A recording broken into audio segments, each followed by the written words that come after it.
Ladies and gentlemen, at this time we're going to begin the funeral services of Rhoda Zdeblick. Rabbi David Flinkenstein from Chabad of Wilmette will be officiating. Just as a last and gentle reminder, please be sure that your phones have been turned to the off mode.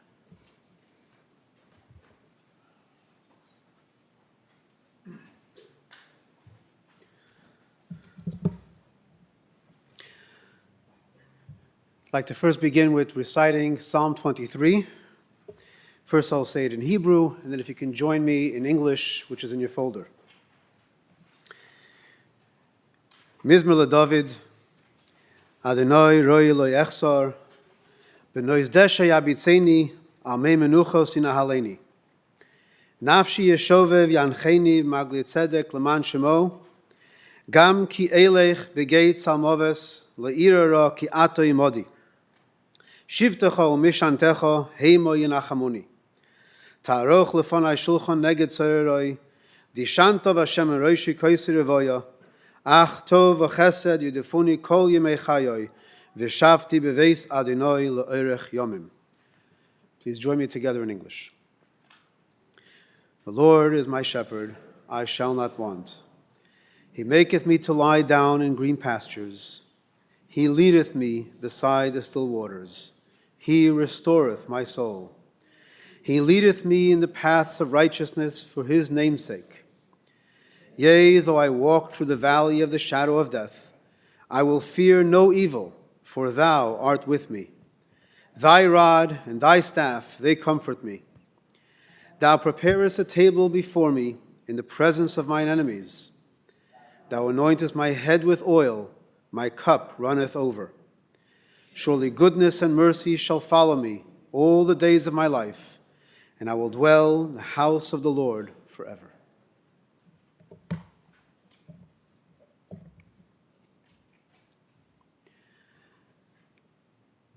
As so many friends and family are joining us here today to pay tribute to Rhoda Zdeblick, Rachel bat Shaga Feivel B'Shendel.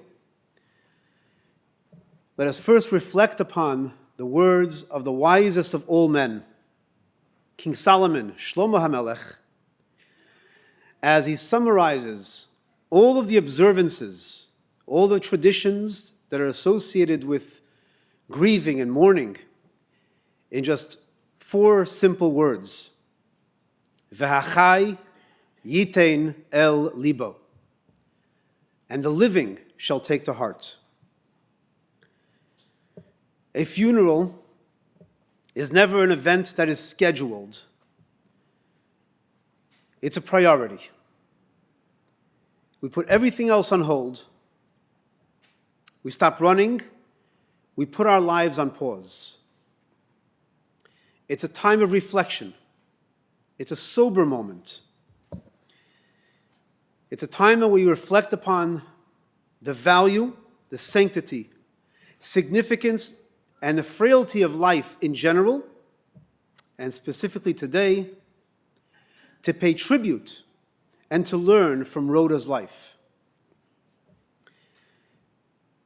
Modern physics has taught us that no substance truly disappears. Matter is just another form of energy, and energy is matter. If this applies to the physical, how much more so when we're talking about the essence of life itself, the soul, which is spiritual in essence. So real comfort, nechama, is not when we forget or minimize the loss. Nechama and comfort to someone who is grieving is really when there is a paradigm shift. And that paradigm shift begins now. The world calls this a funeral. That's what it's called in English. In Hebrew, there's a different word, levaya. and the two meanings are diametrically opposed. The English word funeral comes from the Old French, la fin. It's the end. So funeral it's the last hurrah. It's the last event, the final event. Whereas levaya means to escort. You only escort something that still exists. A funeral is the end. It's the end of Rhoda's life. The paradigm shift begins where we acknowledge the soul, acknowledge the neshama, where we now are here to escort.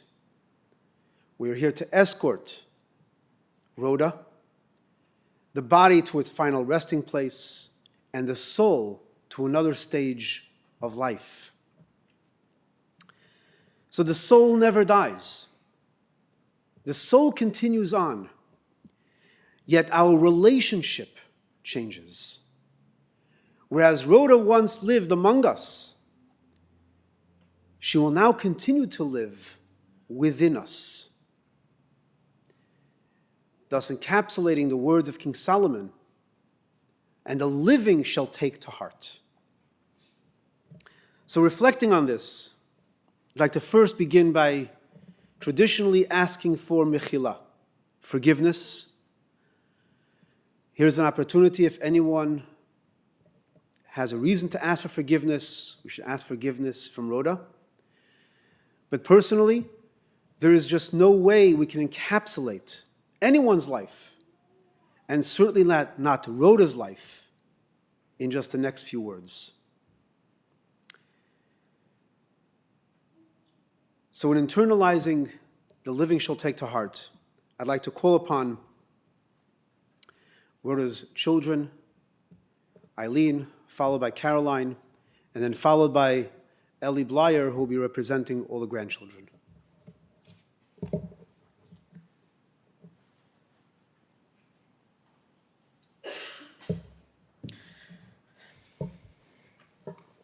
Thank you, Rabbi. And thank you for all being here to honor my mother. For those of you I haven't had the pleasure of meeting, I am Rhoda's oldest child, Eileen. I'll share with you that Rhoda never called me Eileen. The story that was always told was when I was a baby, I would go to sleep and kick off one of my booties. And like the saying, "Deedle deedle dumpling, my son John went to bed with one sock on," she started to call me Deedle, and always did. I've lived on the West Coast for many decades, and whenever I would come to visit, I'd greet her with, "Deedle's here," even till her last days. I hope my mother would be proud of what her Deedle has to say about her today.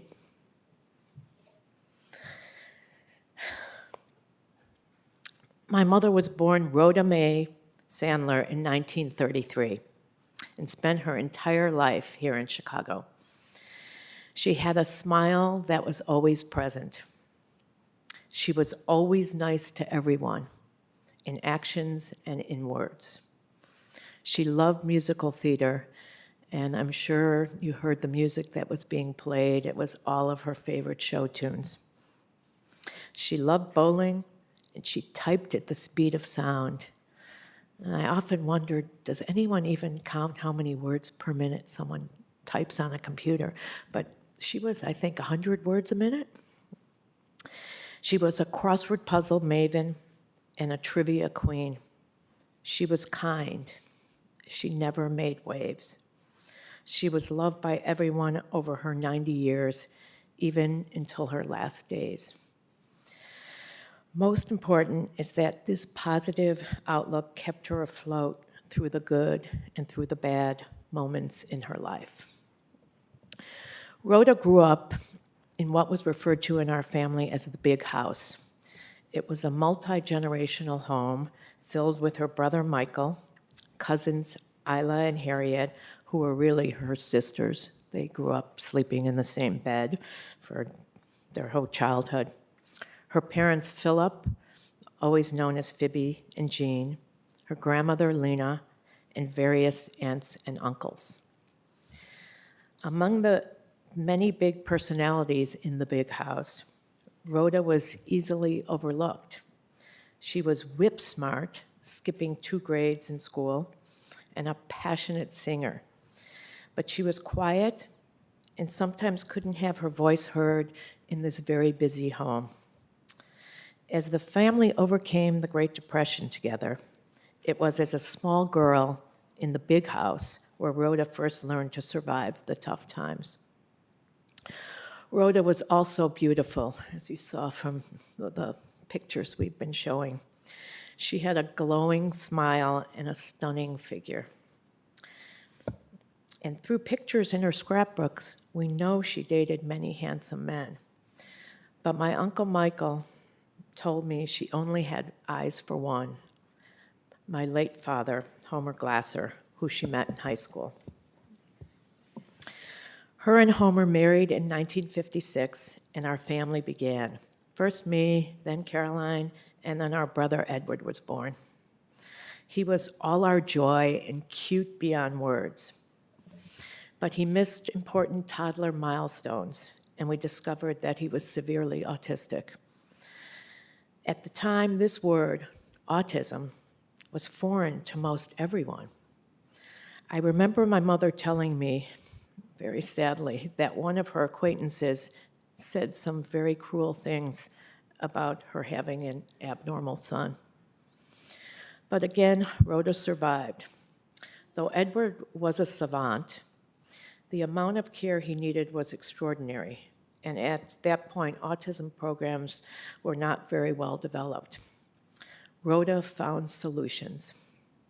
She put him in a school in Hyde Park, far from where we lived, and made sure a driver took him there daily. Then, when he was 8, she found a small boarding school in Battle Creek, Michigan, and decided to send him to live there. It was so hard on all of us, but it was the best for Eddie. And through it all, Rhoda maintained her positivity about the curveball life had thrown her. Then in 1980, my father tragically died, and Rhoda became a widow at just 47 years old. Again, she survived. She picked herself up and made a life for herself. I was just out of college and lived with her for a while. We were 2 women on our own, and I think that's when I started to call her Rhoda versus Mom. A few years later, she met my stepfather, Bob Zdeblick, and for 32 years, they shared a wonderful life together. They enjoyed their work and travel, and she even took up playing golf with him. Most of all, they loved their big blended family. Through Bob, she inherited stepchildren, Gordon, Karen, and Elise, and had a combined 10 grandchildren together, many of whom are here today. And then on July 18th, 1986, Rhoda was dealt the most devastating moment in her life when her son Edward drowned at the age of 22. It was the only time in my life that I saw my mother completely break down. But still, she survived, somehow. Though the moment never, ever left her, her optimism and positivity and ever-present smile got her through the tragedy. As Rhoda aged, she continued to pursue her passions. She always kept involved in Jewish causes and continued to instill that importance in all of us. She was the star and key writer of the annual musical shows for her B'nai B'rith group. She was deeply committed to treating the disabled with dignity and respect, and most importantly, love. And she kept her deep admiration for musical theater. Again, the music that was playing.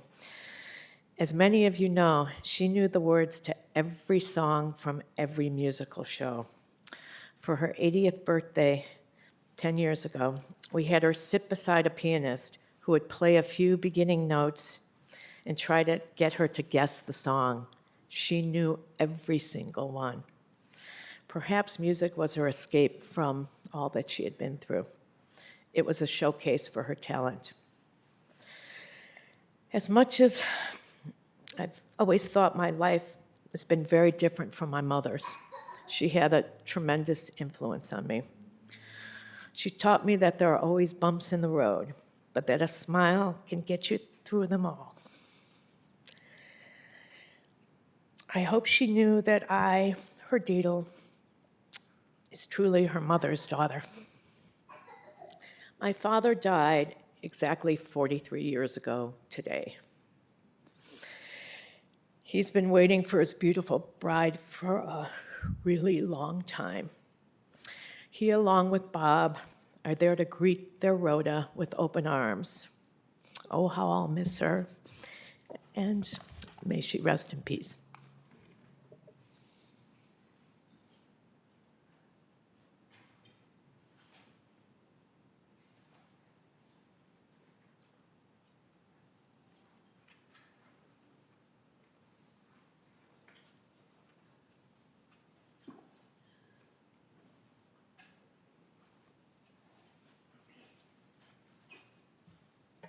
That was lovely.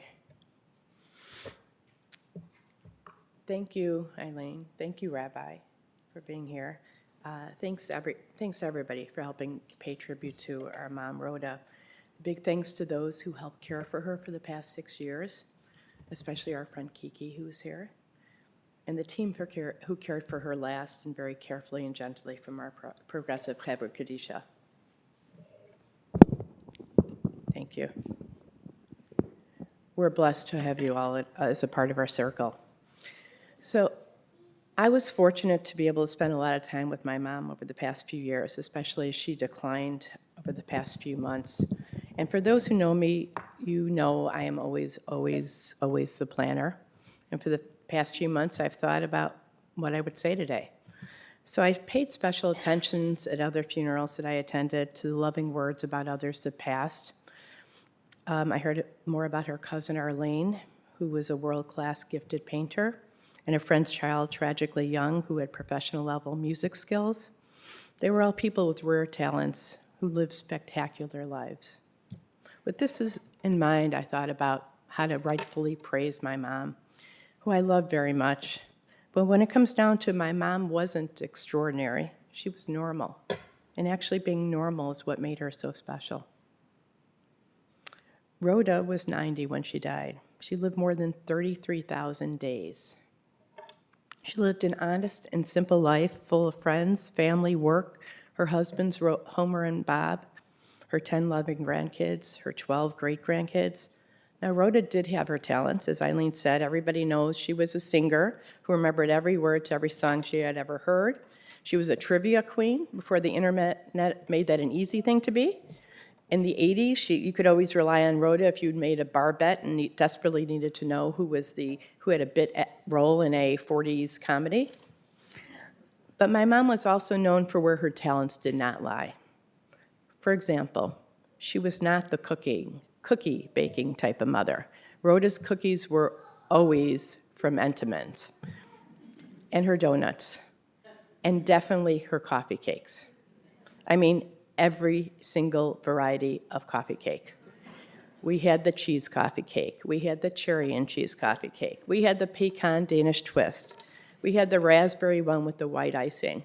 And then we had the cinnamon one with the little brown sugar crumb balls of joy on the top. She could easily beeline to the location where an Entenmann's was in any jewel in Illinois. For those of you who know me, you probably can figure out what pushed me towards hypnosis for my sugar addiction. And if it wasn't Jewel, it was Walmart. Rhoda thought Target was way too fancy, more for her fancy, high-living daughters. So Rhoda's life was sure normal. I don't have stories of her winning big awards. I don't have stories of her parachuting off the Eiffel Tower. She worked. She went to dinner, out with friends. She went to her Wednesday bowling league. She made Jell-O molds and brought kugel to family brunches where she sang show tunes to her grandkids. And side note, once she got a hold of a Hadassah cookbook, which is half kugel recipes, there was no stopping her. We had pineapple kugel, peach kugel, every kind of kugel, so I could go on, but those books are amazing. So I've been thinking a lot over the past few months about a normal life versus an extraordinary life. The extraordinary life, the kind of life that most of us are constantly chasing, the life to its fullest kind of life. Like, how many things can we acquire? And what's the most exotic new ingredient for a new recipe? How many countries can we add to our travel list? My mom wasn't concerned with any of this. Rhoda had been a stay-at-home mom, even as Eileen and I were teenagers, so she was available to take care of Eddie when he came home during his school vacations. Then, when my dad, Homer, passed away, she was in her 40s and went to work full-time as a receptionist and worked until her mid-70s. So for almost 30 years, she worked at a window louver company as a receptionist. Now, you all encounter receptionists on a day-to-day basis. She was one of them. She greeted people, she made small talk with them, she managed incoming calls, she typed up envelopes, and she mailed them out. She made coffee and friends and always smiled at the people that walked through the door. She drove an hour each way every day and always showed up early. She showed up early for her job as a receptionist at a medium-sized window louver company and on a small industrial street in Skokie.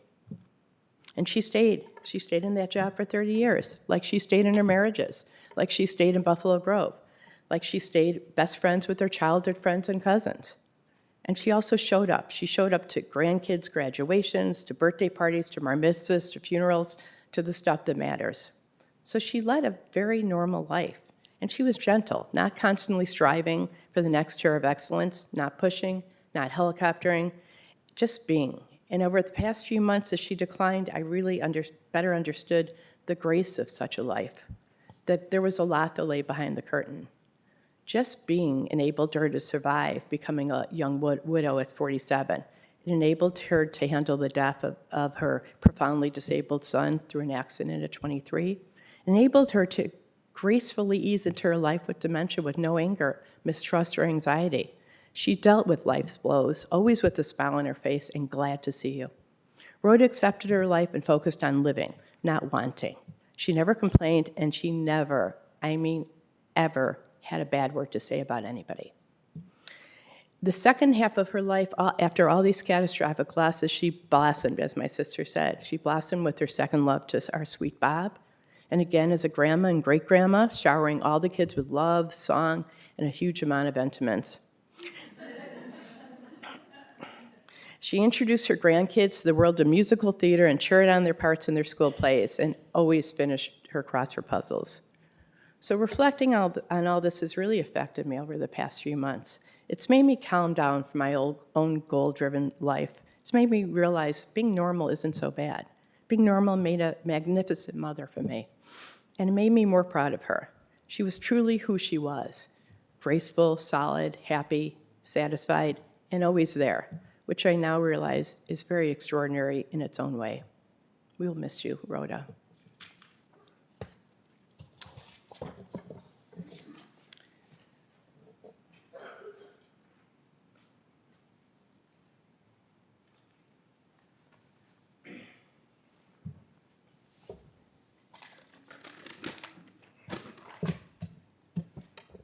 Can you hear me? Thank you. Thank you all for coming today. I'm Ellie. I'm one of Rhoda's 10 grandkids, and I just have a few words to say about her. So I'm going to start with a conversation I had with Rhoda a few years ago. It's a bit funny, but also seriously deep. She was still at Zdeblick at this point, and that was her assisted living community, but she was starting to decline a bit. "Where is everybody?" Rhoda asked me. "Grandma, we're at your home." "This," she said, "this is a hotel." "No, Grandma, no, it's not. It's where you live now." Rhoda looked at me a bit confused. "Well," she said, "home, hotel, they're basically the same thing." Rhoda was an amazing grandmother who deeply cared about every one of her grandkids.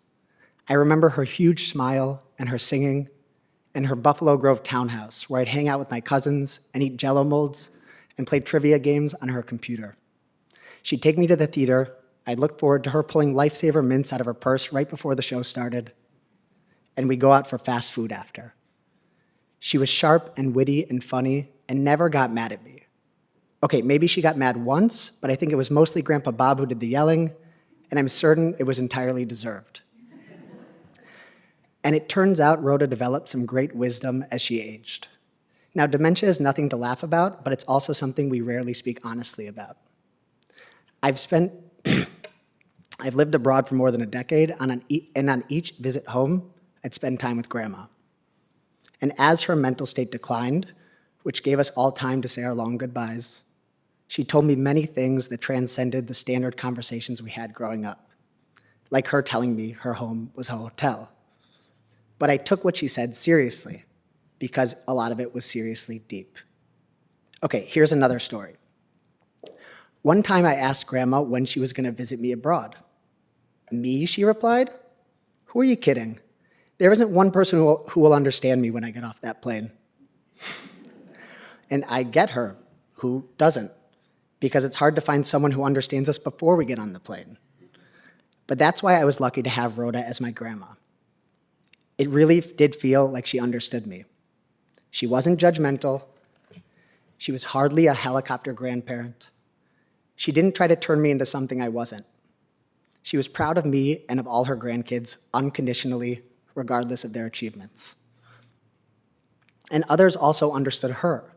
She was lovable and easygoing, and someone to sing with and buddy up to. This was true even until her last days. When she passed away on Sunday, many people in her nursing home were in tears. Caregivers, fellow patients, and it was heartwarming to see the emotional impact she had, not just on my family, but on those around her, and even during her final years. Okay, I have one last memory. About 5 years ago, I asked Grandma why she hadn't found a boyfriend at Zdeblick yet. Why would I, she replied. The first two dropped dead on me.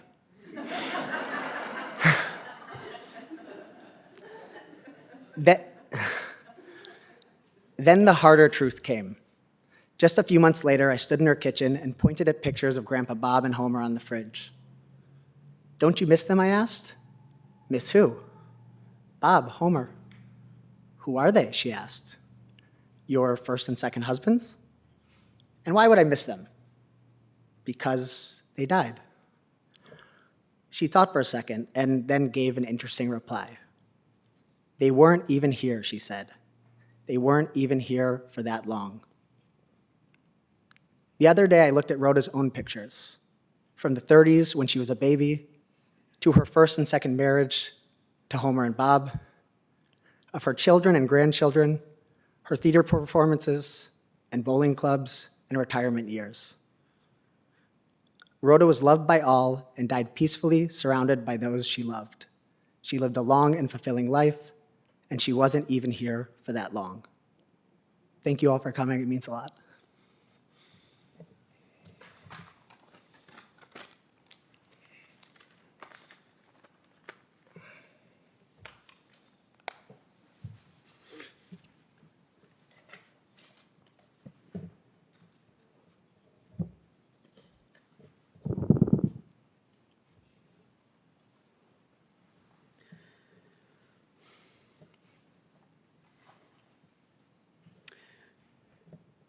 Our sages teach us we can always find inspiration, guidance from the Torah portion that we learn. This coming Shabbat, synagogues all over the world will be reading the final portion of the book of Genesis, the first book of the Torah. The final book of the Torah, of the first book of Genesis, ends with a portion where Jacob travels down to Egypt, where Joseph is viceroy of Egypt. And this really is the last chapter of the patriarchs and matriarchs, and beginning the setting to the next book of the Torah, which is the Exodus. The Jews finding themselves in Egypt, enslaved, leading to the Exodus. And this final portion, which are the final years of Jacob's life, spending together with his family, with his children in harmony in Egypt, he blesses them This portion is called Vayechi, and he lived, which is really unusual. This portion is about his final years, his death. Yet of all the portions, this is called, and he lived. So our sages explain. Interestingly, Jacob never died. What do you mean he never died? In this week's Torah portion, we read about his funeral extensively. So the Torah describes, as his children are alive, he is alive. Meaning, as his children continue to live that legacy, the same meaning and purpose he had in life, as Jacob's life was filled, not about, is my purpose to live? His life was filled with, what is my purpose? As his children continue to live that way, he continues to live because they continue the same legacy. And I couldn't help myself but think about this, about Rhoda's life, especially since the day that she passed away was the day that Jacob recounts the passing away of Rachel, which is Rhoda's Jewish name, Rachel. Her life was, as described, not only filled with challenges, but how she handled the everyday challenges in life. And what gave her the courage, what gave her the stability, what gave her the anchor to be able to overcome these challenges and maintain the ability to sing through life. So it was shared with me by the family. It all began how she grew up. Growing up in a Jewish shtetl called the West Side. It was nothing less than a shtetl. Family living together, friends living together, being all together. In an environment, a very Jewish environment, which clearly defined and solidified who she was. Later, as she met Homer and built a life together, married, and was blessed with 3 children, Eileen, Caroline, and Edward, who brought a unique and special light into their lives. This was another defining moment, a defining moment where she could continue with her career, being an executive secretary. She chose to redefine herself as Rachel, her namesake. The matriarch Rachel in the Torah is described as the quintessential Jewish mother who dedicates everything for the benefit of her children. Here in this defining moment, Rhoda decided to put the career aside and become a full-time mom. This is a most precious commodity, children. Raising children, creating a loving and nurturing environment, and especially for Edward, who needed it more than anyone else. But she made that, she would never call it a sacrifice, but we would call it a sacrifice. To her, this was, as described, normal. But it was about who she was and creating that for her children, knowing who they are, giving them a solid foundation.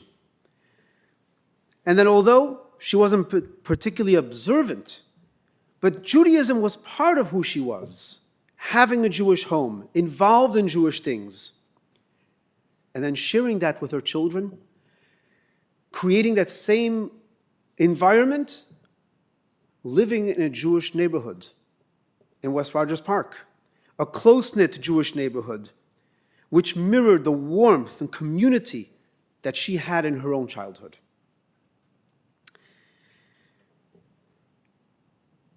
Caroline and Eileen shared that, as we all know about her music, she found ways of uplifting experiences, such as an everyday mundane dinner, having Broadway music at dinner, to the extent that the children learned you don't ask what's for dinner.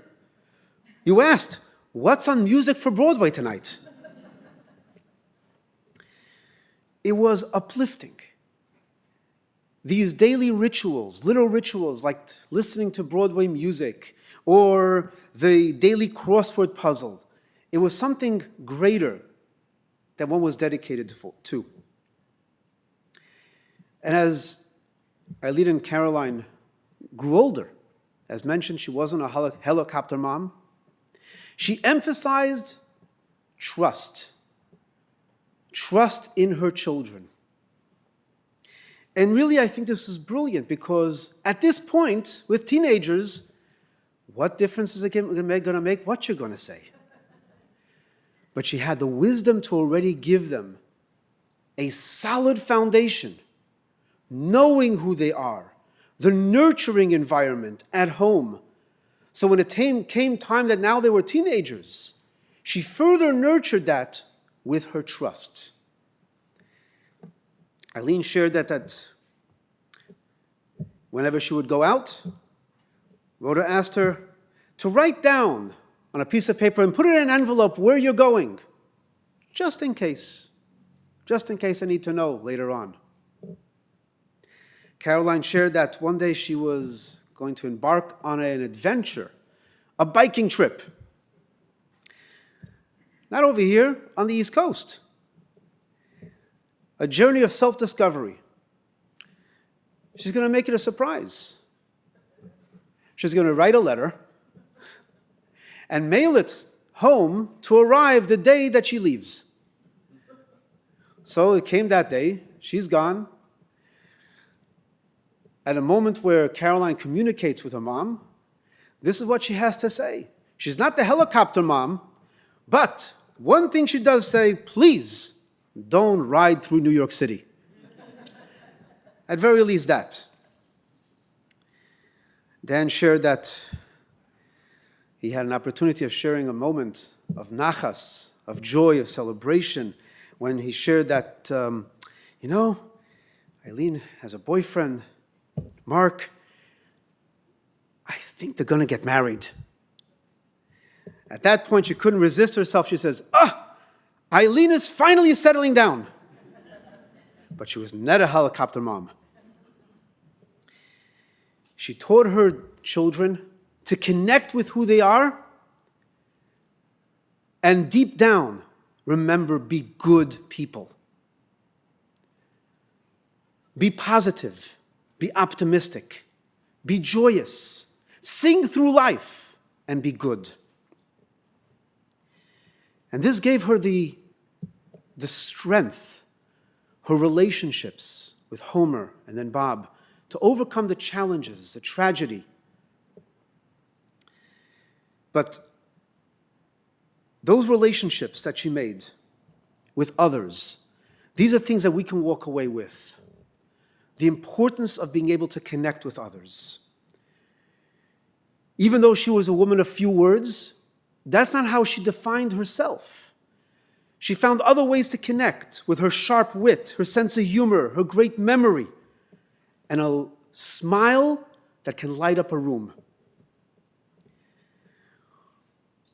Despite the challenges, making the decision of defining oneself not by the negative, but focusing on the positive. Not speaking bad about others, not because I don't talk much, but because I want to focus on the positive. Dan shared that she was the kindest, most loving person I ever met. Accepting of all people. She was focused not on herself. She was focused on others. Which brings again the concept of what life is. Is my purpose to live, or am I living with purpose? if I'm focused on something greater than self, then the challenges don't bring me down. There's something greater that holds me up. I'm able to make the decisions to focus on the positive. And this was something which was imparted not only to her children, but as we heard from Ellie, on behalf of all the grandchildren. Something deeply connecting with every one of her grandchildren. Spending private time with them, whether it's going to the theater, going to their performances. She was larger than life to them. But at the same time, she did have one weakness, her sweet tooth. Aside from the Entenmann's, chocolate more than anything else. To know her was to love her. And at this point, special thanks goes to her caregiver, loving caregiver, Kiki, that even with her dementia, her personality came through. Her love, her cheer. Hannah, Ellie's wife, shared with me that although just knowing her just recently, suffering from dementia, she was able to sing her favorite songs. That never goes away. The song is deeply connected to one's soul. As she sang through life, even if her memory was no longer there, her conscious mind was not as present, but her soul was very present. She continued to sing through life. So as we close the chapter to the first book of Genesis, Vayechi is how it ends. And he lived. This is how we reflect upon Rhoda's life. She lived. And this gives us the inspiration how to live. May Rhoda's neshama, her sweet, beautiful soul, continue to live. Vayechi. Vayechi continues to live in Eileen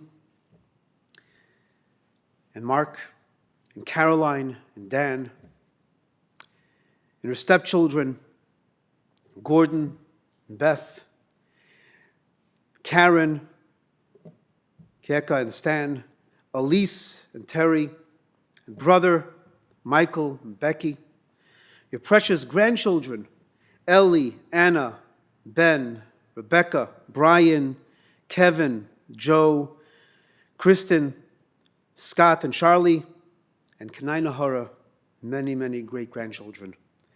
And all those who are blessed to be touched by your life. Let us firmly resolve to make your life lessons an inspiration to us. May your memory be for a blessing. Te nafsha tzrura b'tzur hachayim, te zichra baruch. May her soul be bound in the bond of life. Please rise for the final prayer.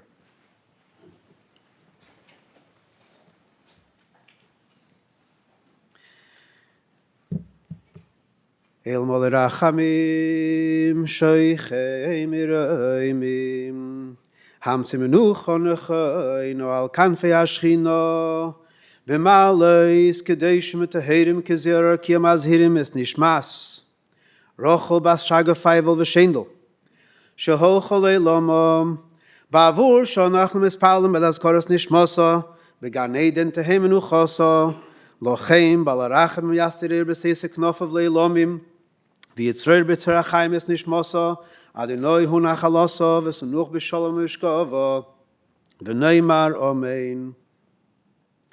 O God, full of compassion, who dwells on high, grant proper repose on the sheltering wings of your presence in the lofty levels of the holy and pure, who shine as the brightness of the firmament onto the soul of Rhoda, Rachel bas Shaiga Feivel and Shendel, who has gone to her world and whose memory we pray and give charity. May her repose be in Gan Eden in paradise. May the Master of Compassion bring her under the cover of God's wings and bind her soul in the bond of life. May the Lord be her heritage and may she repose on her resting place in peace. And let us all respond, Amen.